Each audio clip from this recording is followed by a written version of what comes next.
Les espions font souvent basculer l'histoire. Dans l'ombre depuis des siècles et partout sur la planète, certaines opérations ont défini le monde tel que nous le connaissons.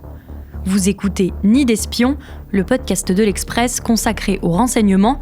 Je suis Charlotte Baris et tous les mercredis, avec Étienne Girard, le directeur adjoint de la rédaction, on ouvre un dossier secret défense dans lequel le rôle des espions a tout changé.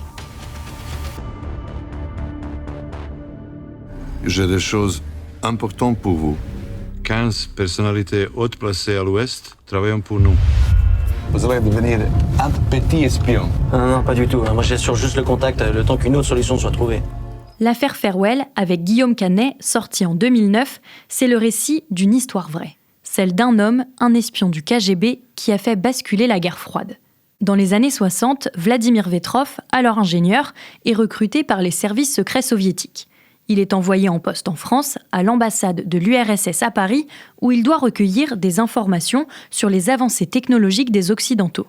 Pour cela, il entre en contact avec des scientifiques français en se faisant passer pour un attaché au commerce. Après un incident, il est forcé de quitter le bloc de l'Ouest et revient à Moscou à contre-cœur. Là, on lui confie la responsabilité de l'espionnage scientifique et technique. Il se sent mis au placard et se retrouve confronté à la dure réalité du système soviétique. Ceux qui gravissent les échelons de la hiérarchie ne sont pas forcément les plus compétents, mais plutôt ceux qui se plient à la corruption ou ferment les yeux face aux dérives. Déçu, il se tourne à nouveau vers ceux qu'il a rencontrés en France. Au début des années 80, sous le nom de Farewell, Vladimir Vetrov va faire passer à l'Ouest, via la DST, la Direction de la Surveillance du Territoire, des milliers de documents. Vous avez peur? Oui, j'ai peur, ouais. Il n'y a aucun danger. Personne au KGB ne s'intéresse à vous.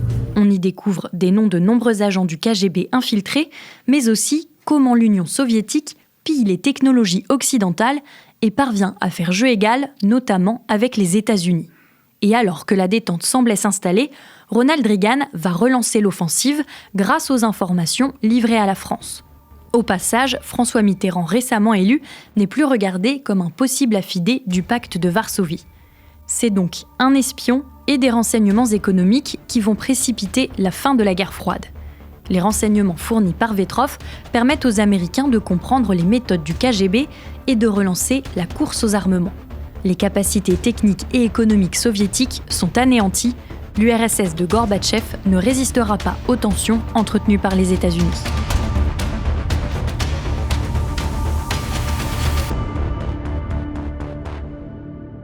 Bienvenue chers auditeurs dans ce premier épisode de Nid d'espions. Chaque semaine, on vous expliquera comment les agents secrets et les services de renseignement à travers le monde peuvent changer le cours de l'histoire. Et nous serons pour cela accompagnés d'Étienne Girard, directeur adjoint de la rédaction de l'Express et spécialiste des questions d'espionnage. Bonjour Étienne. Bonjour Charlotte, ravi. Alors pour ce premier épisode, nous ne partons pas à la rencontre de ce mystérieux espion du KGB. Nous n'allons pas non plus parler, comme vous vous y attendez peut-être, d'une affaire de renseignement liée à l'antiterrorisme. En réalité, nous débutons à la lisière de Paris, dans le quartier financier de la Défense, car un angle méconnu et pourtant clé du renseignement aujourd'hui comme hier, c'est l'espionnage économique. Et oui, aujourd'hui, mettre la main sur les innovations d'une marque, notamment dans la haute technologie ou la défense, ou sur des fichiers contenant parfois des années de recherche, ça peut rapporter très gros. À une entreprise, bien sûr, mais aussi aux États, aux pays. Donc depuis au moins les années 90, tout le monde pratique l'espionnage industriel, économique. Les services de renseignement écoutent, transmettent aux grandes entreprises des informations confidentielles. Et c'est important quand on voit qui est à la pointe. Les États-Unis sont champions du renseignement économique. Les Russes sont également historiquement très forts. Il y a bien sûr les Chinois.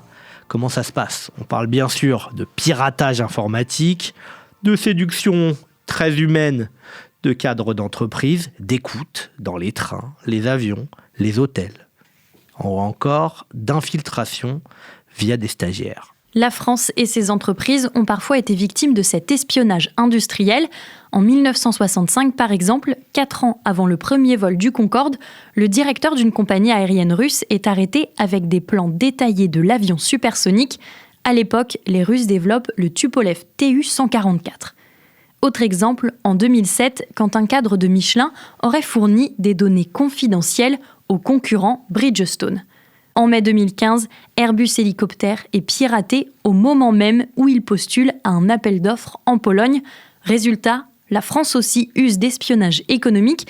Et Étienne, tu as enquêté sur une entreprise en particulier, Total, car le géant énergétique entretient des liens très étroits avec le renseignement français. Effectivement, particulièrement la DGSE, les services de renseignement extérieur. Total, c'est l'entreprise française la plus profitable en 2024. Elle bénéficie donc naturellement du travail de nos espions.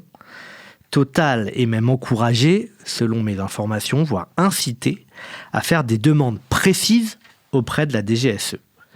Le service veut savoir ce dont l'entreprise a besoin. Ils sont en demande de commande, de priorité, me disait récemment une source proche de Total. Et eux, ce qui les intéresse, c'est avoir le plus d'informations sur les concurrents et, si possible, savoir exactement ce qu'ils préparent sur un appel d'offres et qui ils ont prévu, par exemple, de séduire pour obtenir cet appel d'offres. Le nec plus ultra, c'est de savoir le prix que veut mettre le concurrent sur un contrat.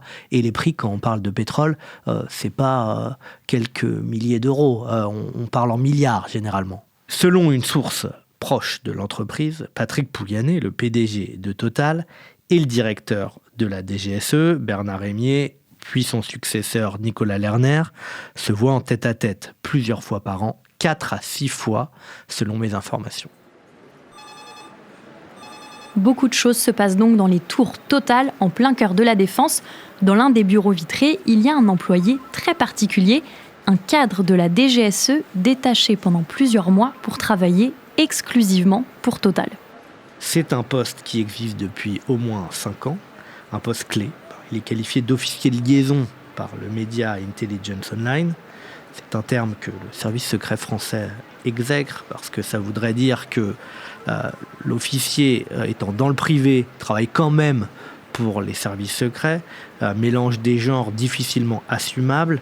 Selon un ancien dirigeant du renseignement, il s'agit davantage d'une mobilité qui est censée faire découvrir à un cadre prometteur de la DGSE le fonctionnement d'un grand groupe privé. Ça, c'est pour le narratif officiel. On est là en immersion. En réalité, ce cadre étant prêt, il bénéficie d'un circuit de réseau qui se superpose à celui des relations institutionnelles classiques entre Total et la DGSE. C'est donc une des portes d'entrée de Total vers la DGSE, pas la seule, mais un rouage qu'on imagine, qu'on devine stratégique. Tout ça, c'est intéressant pour les deux parties, puisque ça permet aussi à ce cadre de la DGSE d'effectivement très bien connaître ensuite comment fonctionne une grande entreprise. C'est un surcroît de culture d'entreprise en plus qui va lui bénéficier quand il redeviendra un espion à 100% du temps.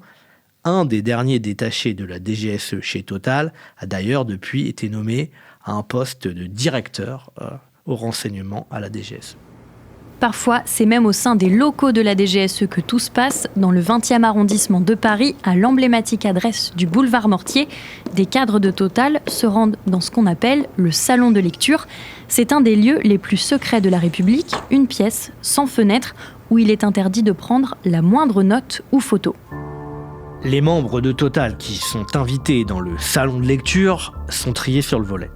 En décembre 2025, il y avait seulement 2 cadres de Total Energy qui étaient titulaires de la fameuse habilitation secret défense nécessaire pour pénétrer dans ce saint des saints. Cette habilitation était seulement délivrée après une enquête poussée. Ces cadres se rendent seulement quelques fois par an sur place et à l'invitation exclusive de la DGSE, on le devine. On m'a raconté un peu comment ça se passe. Le visiteur patiente dans une salle d'attente. Il peut y croiser, par exemple, un cadre de la DGSE de retour de mission ou un agent secret d'un pays ami en attente de ses rendez-vous. Généralement, c'est une pièce dans laquelle personne ne se parle et tout le monde se regarde un peu du coin de l'œil en se demandant ce que vient faire l'autre. Un initié me racontait, une fois qu'on est admis dans le salon de lecture, un paquet de papier volumineux nous attend, sur lequel on se précipite sans faire attention à la décoration, on veut bien les croire. Aucune indication n'est donnée aux membres de Total sur l'origine des informations, si c'est une source humaine, des écoutes, un piratage informatique. Toutes les manières sont bonnes pour récolter ces informations du point de vue de la DGSE.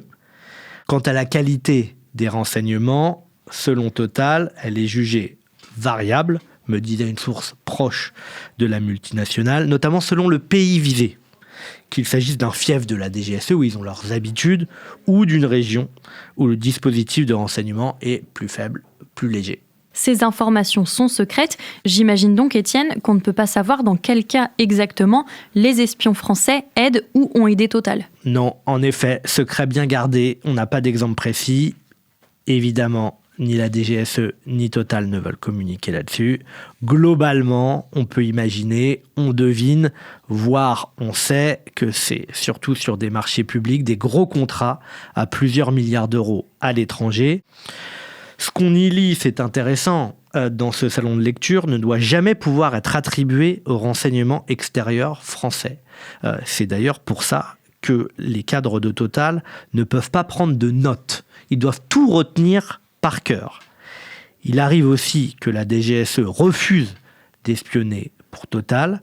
C'est arrivé, me disait-on, notamment dans le cas d'un pays du Moyen-Orient qui était un partenaire incontournable de la France dans la lutte antiterroriste. Ça les gênait, la DGSE avait d'autres priorités, donc ils ont dit non à Total. Ce sont donc des liens précieux. Pourtant, l'histoire du groupe Total avec le renseignement ne présageait en rien de la suite.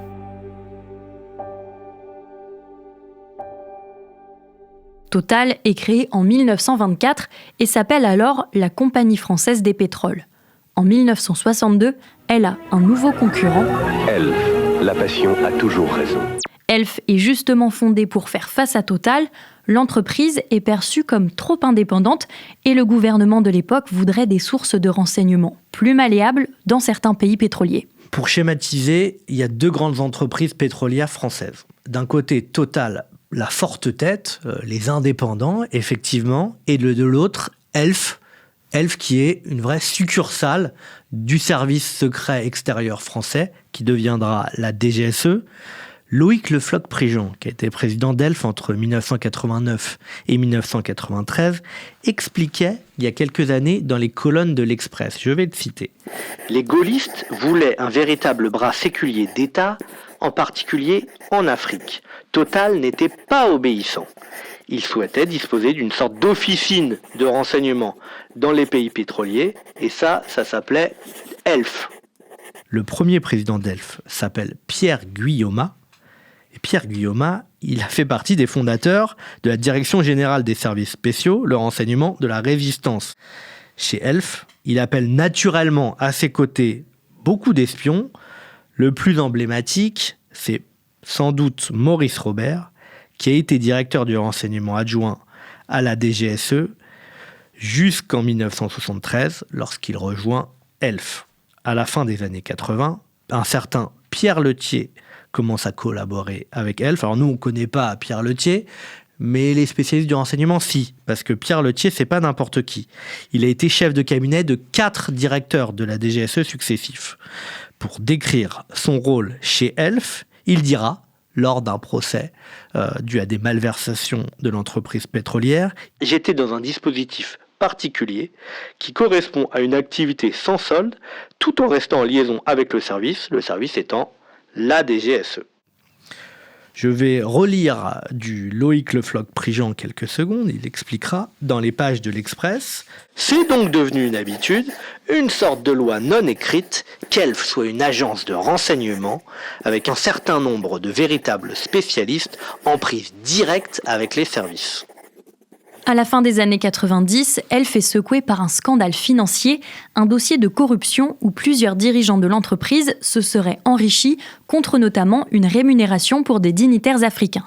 Mais c'est aussi une affaire politique. Pour quelle raison le puissant groupe Elf a-t-il versé 60 millions de francs à Christine de Viéjoncourt qu'il venait d'embaucher ? C'est ce qu'essayent de comprendre depuis plus de 3 ans les juges Eva Joly et Laurence Vichnievsky. Car Christine de Viéjoncourt n'était pas qu'une simple salariée du groupe pétrolier. Elle était surtout à l'époque la maîtresse de Roland Dumas, le ministre des Affaires étrangères. Et les enquêteurs suspectent le ministre d'avoir été le réel bénéficiaire des sommes colossales versées par Elf. Le pétrolier est alors absorbé par Total en 2000 et la multinationale veut procéder différemment. Sous la présidence de Christophe de Margerie, entre 2010 et 2014, puis de Patrick Pouyanné, Total décide donc de faire également appel à des cabinets privés, en plus de ses demandes à la DGSE.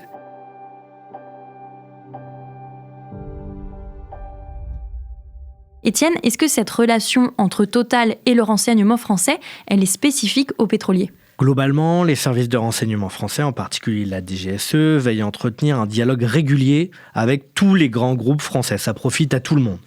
Il y a un secteur qui a des liens encore plus forts, ce sont les entreprises de la défense.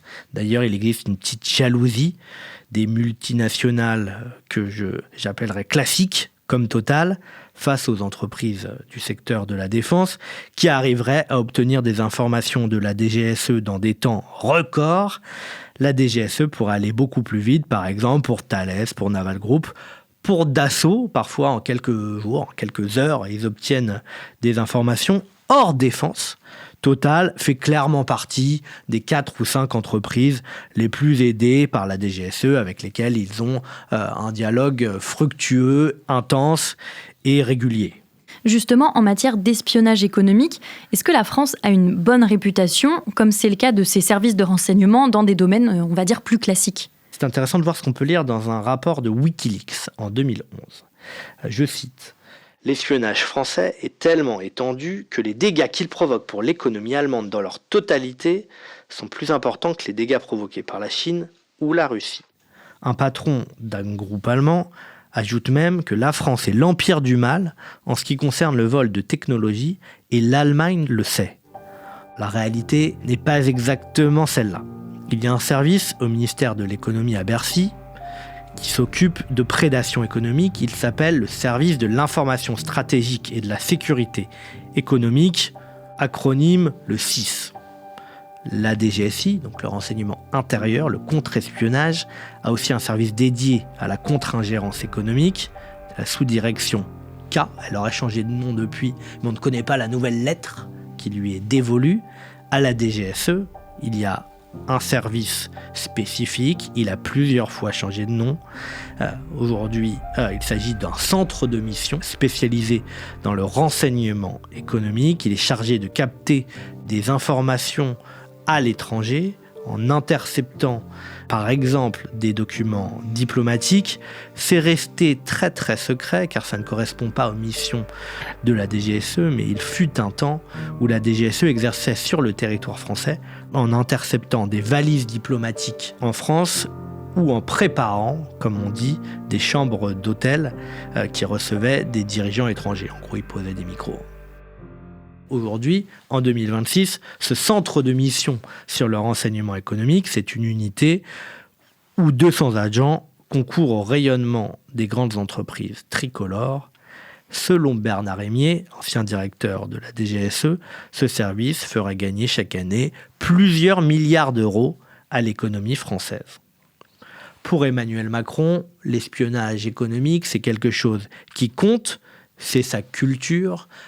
Quand il était ministre de l'économie, il a été très agacé, par exemple, de l'agressivité chinoise en la matière, des menées également américaines.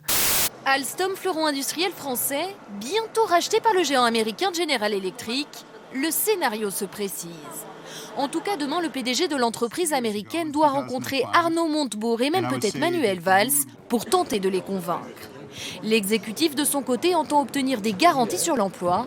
Malgré ça, ces dernières années, le renseignement français s'est concentré avant tout sur le contre-terrorisme. Il était question de vie humaine. Quand, concernant le renseignement économique, il s'agit, entre guillemets, seulement de prospérité économique. Il y a aussi un autre aspect, c'est que l'espionnage sur le volet du terrorisme, c'est accepté par tout le monde, ça paraît même logique et salutaire. Le renseignement économique, un État qui aide des entreprises, c'est beaucoup plus tabou. Alors Étienne, pourquoi tu as choisi de débuter les récits de Nid d'espions par cette relation entre Total et la DGSE ? On voit bien à travers l'intervention américaine au Venezuela que les enjeux pétroliers sont centraux aujourd'hui dans la géopolitique mondiale. Celui qui contrôle le pétrole contrôle presque le monde. Et ça, c'est la logique de Donald Trump. Si on remonte un peu, c'était aussi la logique qui a présidé au sabotage au début de la guerre en Ukraine du gazoduc Nord Stream. Donc quand on parle d'espionnage, quand on parle de guerre, le pétrole n'est jamais très loin. Et c'est pour ça que la DGSE aide autant Total, qui est la seule entreprise française qui aujourd'hui parle d'égal à égal avec des concurrents anglo-saxons, les multinationales américaines Chevron et Exxon, ainsi que l'entreprise anglaise British Petroleum. Et la spécificité française, c'est qu'on n'a pas de pétrole chez nous, mais qu'on arrive à être très bon. Et c'est une exception que la France voudrait faire perdurer encore pour de nombreuses années. En clair, le pétrole, c'est important pour l'économie d'un pays. Ça rapporte beaucoup d'argent, ça permet de faire fonctionner les voitures, les avions. Donc c'est la certitude d'avoir des rentrées en termes de milliards qui sont considérables. Mais le pétrole, c'est aussi un volet important dans l'influence diplomatique d'un pays. Bref, la guerre du pétrole accompagnera le nouvel ordre mondial que nous dessine aujourd'hui quelqu'un comme Donald Trump. Merci d'avoir écouté ce premier épisode de Nid d'espions, le podcast de l'Express consacré au renseignement. Il était raconté par Étienne Girard, directeur adjoint de la rédaction, spécialiste des questions d'espionnage. Jules Cros était à la réalisation. Ce podcast est à retrouver chaque mercredi sur toutes les plateformes d'écoute comme Spotify, Apple Podcast ou Castbox, mais aussi sur la chaîne YouTube de l'Express et sur notre site internet. Et pour ne rien rater, pensez, chers auditeurs, à vous abonner. Si ce récit vous a plu, n'hésitez pas à nous laisser des étoiles et des commentaires. Vous pouvez également nous écrire à l'adresse mail podcast@l'express.fr. À bientôt.